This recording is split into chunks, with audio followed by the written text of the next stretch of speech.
My fellow Americans, I can't imagine how diminished our lives would be without the wisdom of Dennis Prager.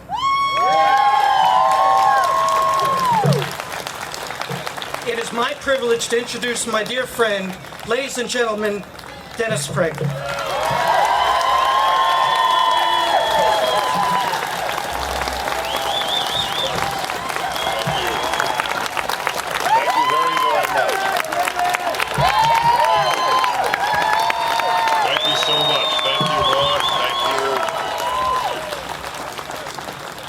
I just assume the ones who are sitting don't hear my show. Is that? Just kidding, just kidding. Mark Eisler, who has his own terrific show Saturday nights on KRLA, where I am on 870. I thank you, sir. My friends, we are supposed to be non-existent in Los Angeles. Republicans are supposed to not exist.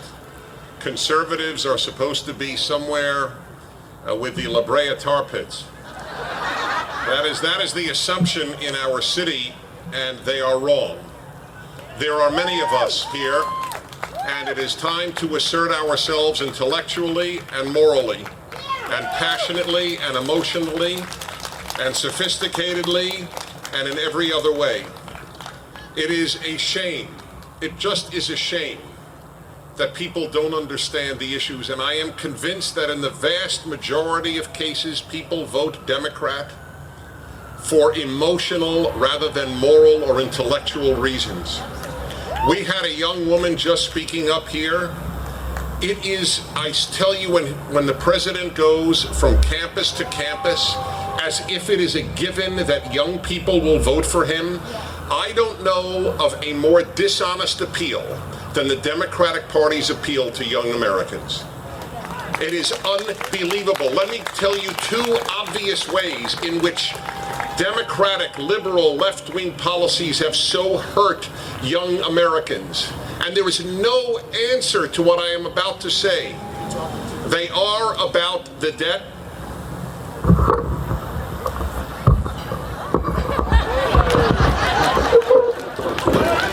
I'm too tall, apparently. Okay, very good. Did you hear what I said before? Okay.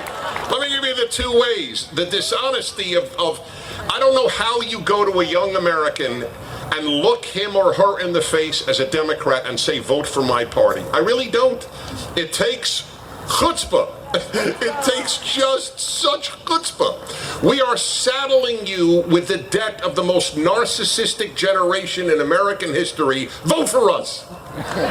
Isn't that, it's astonishing. I watch it and I both laugh and cry. And I prefer to laugh, but it's not laughable.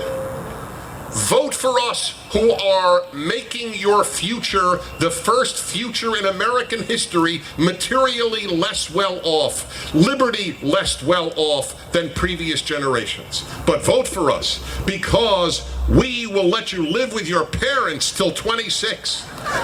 That's the great argument given. And the other way is college tuition. We are saddling you with unbelievable debt at usually a worthless university in terms of wisdom and morality, and you are supposed to pay these astronomical sums, or your parents are supposed to pay, both of you going into debt. And you know why there is so much debt, aside from the staggering selfishness of universities who have gigantic endowments? Yes, government. Yeah. That's exactly right. When the government says we will cover your loans, tuition goes up. Does it take a Republican mind to understand that? I have to believe even a UCLA economics major would understand that. I'm not certain, but it's possible that they might understand that when you subsidize something from outside of it, the price will go up. The chutzpah, the gall, the arrogance, the dishonesty at the heart of appealing to young Americans is only matched by the dishonesty and the chutzpah and the gall and the arrogance of appealing to blacks for their vote. What the Democrats have done to black America, I believe they will answer for in the afterlife. I really do. No one could have devised a more harmful way to endanger the quality of black life than liberals have. We will subsidize children out of wedlock. We will teach you to teach your children that they are victims. What if it's a form of child abuse to raise a child in this country and teach them that the country hates them? It is, and I use my words very carefully, I stand by it. It is a form of child abuse for a black parent and a white liberal to tell a black child they've got it in for you because you're black.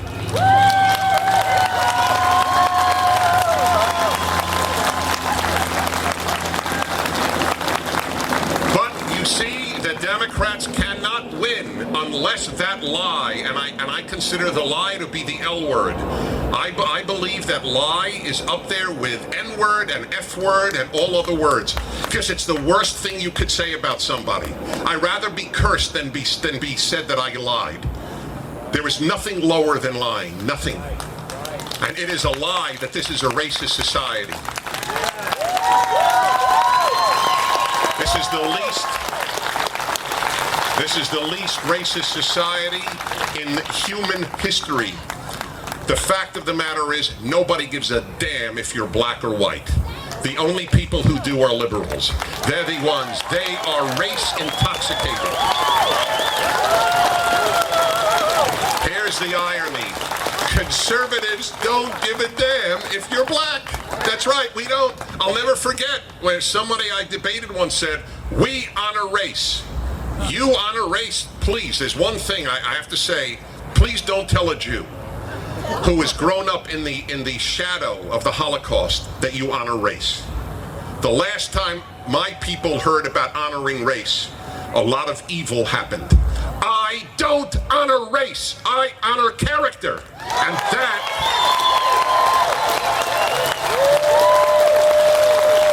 that, in a nutshell, is why I am not on the left. The left doesn't give a damn about character. There are wonderful people on the left, don't get me wrong. There are. This is not an insult about every human who votes left. They know not what they do, to cite another religious tradition. They truly know not what they do.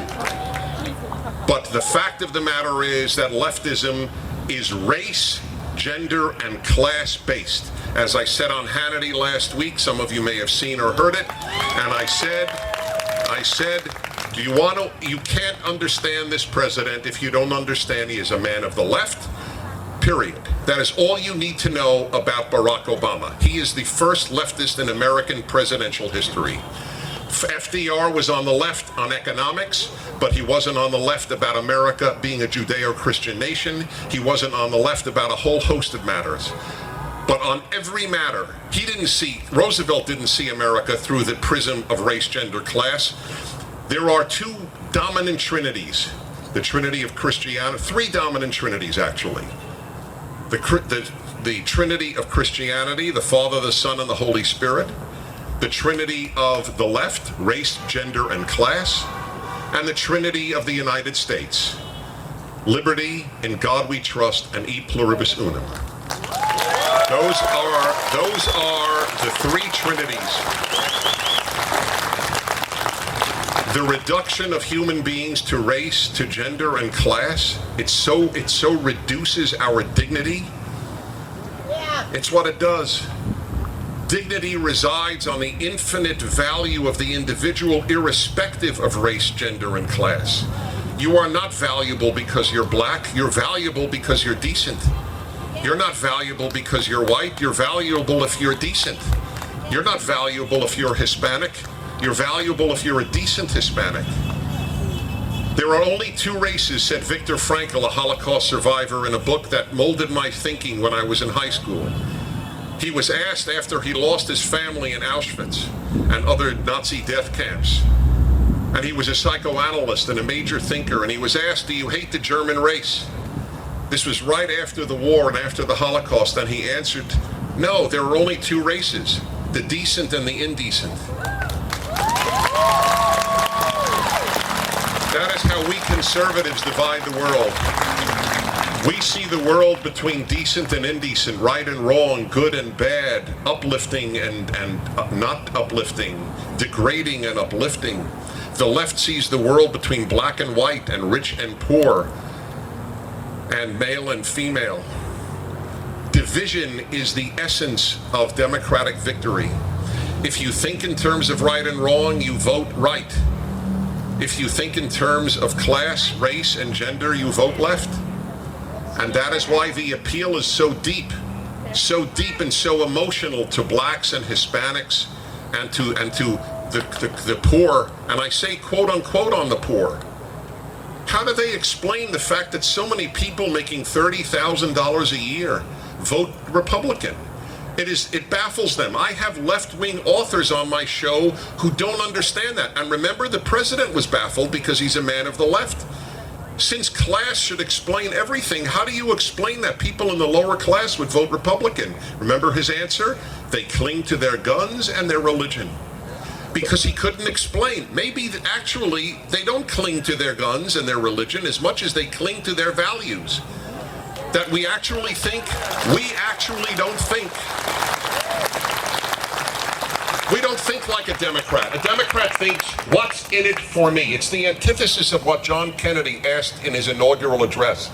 The Democratic motto is the opposite of John Kennedy. Ask not what you can do for your country. Ask not what your country can do for you, but what you can do for your country. The Democratic motto is ask what your country can do for you. What will it do for me? What will it do for me? I want to know. I'm a young person. What will you do for me? I'm a black. What will you do for me? I'm a Hispanic. What will you do for me? I'm a single mother. What will you do for me? That's not the American way of thinking. I must say, it's not in terms of values. It doesn't mean they're un-American or don't love America. It has nothing to do with loving America. But I will say this about loving America. I do have a puzzle. And that is this. How much can you love? And I do believe that, I really do. This is not a line for a speech. Because most of my relatives vote Democrat, and I know they love this country. But for the hardcore folks on the left, like President Obama, how much can you love, or what? No, not how much. I won't even put it that way. What form of love is it when you want to fundamentally transform that which you love? He said 4 days before his election, in 4 days, we will fundamentally transform the United States of America. Now let me ask you, those of you who are married, if your husband or wife wanted to fundamentally transform you, would you wonder how they can love you? What form of love is it that I love you, but you need to be fundamentally transformed? I know, and I ask this, it's not to doubt, and I mean it from the bottom of my heart. My relatives, my friends who vote Democrat do love this country. There's not even a question in my mind about it. I just don't understand, though, how you love what you wish to fundamentally transform. And I mean it. It's not, I don't understand as a rhetorical device.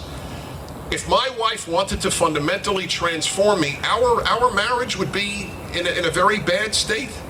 Thank God she just wants to change me every day. And so, that's fine. I can handle that. But fundamentally transform, happily not.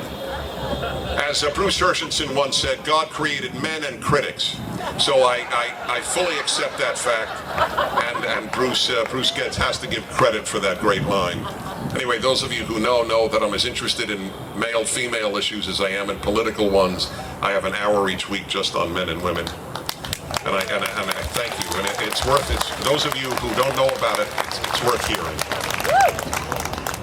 Let me conclude with just a couple of more words. This is not an election. This is the first time I've ever said this, so I'm not crying wolf. This is not an election. This is a referendum. That is a big difference. An election is not a referendum on the future of a country. See, something that we must explain to people.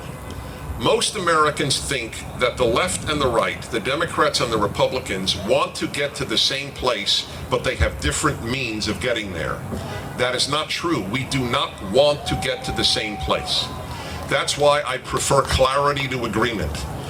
Their vision of a beautiful America is not our vision of a beautiful America. You must know this. You must be able to recite it. If I awaken you at 3:30 in the morning, you have to be clear on why this is so.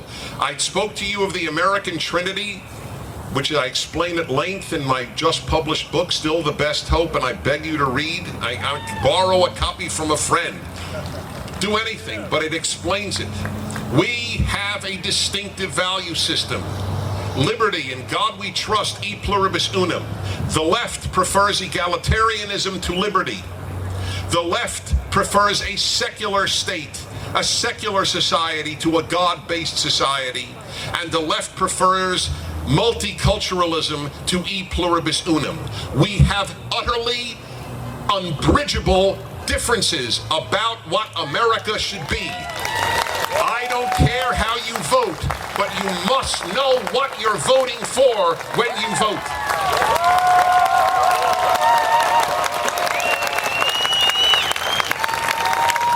Leftism is not Americanism. And once again, for those in the press who wish to distort me, this does not mean that if you're on the left, you don't love America. It means the ideology is not the same as the American ideology, unless you believe there is no such thing as an American value system, in which case, obviously, what I said would be meaningless. This is a battle over whether we become Europe, whether we are Sweden West, or we are the United States of America. That is what this election is about. It is a referendum. That's why it is so important.